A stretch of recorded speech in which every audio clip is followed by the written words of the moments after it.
सजग असलेलं एकमेव व्यासपीठ भारत न्यूज 44। बातमी तीही बिंदास। श्रावण महिन्यानिमित्त सनातन परंपरेनुसार श्री शंकराची आराधना करण्यासाठी शिवशक्ती कावंडिया फाउंडेशनच्या वतीने मलंगड परिसरातून भव्य कावड यात्रा काढण्यात आली।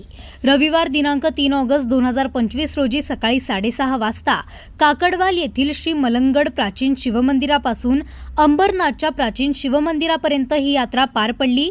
या यात्रेचे प्रमुख वैशिष्ट्य म्हणजे शिवभक्तांनी पवित्र गंगाजलाची कावड वाहत भावपूर्ण वातावरणात हर हर महादेवाच्या घोषात मार्गक्रमण केले। प्रत्येक गावात शिवभक्तांचे जल, अल्पोपहार व पुष्पवृष्टीने स्वागत करण्यात आले। मांगरूळ गावात सरपंच रवी पाटील यांनी महादेवाच्या रथाचे दर्शन घेऊन जनतेसाठी आशीर्वाद मागितले, तर सरपंच सौ राजेश्री राजेश पाटील यांनी रथाचे आणि दिव्य कलशाचे पूजन करून भक्तांसाठी सेवाभावी व्यवस्था केली।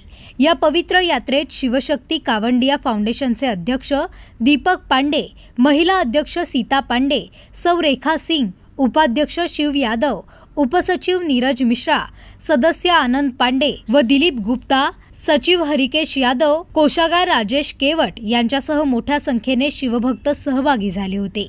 संपूर्ण यात्रेमध्ये भक्तिभाव, अनुशासन व सेवा यांचा सुंदर संगम पाहायला मिळाला। अशाच नवनवीन अपडेटसाठी बघत रहा भारत न्यूज 44। सत्याचा प्रकाश, बातम्यांचा विश्वास।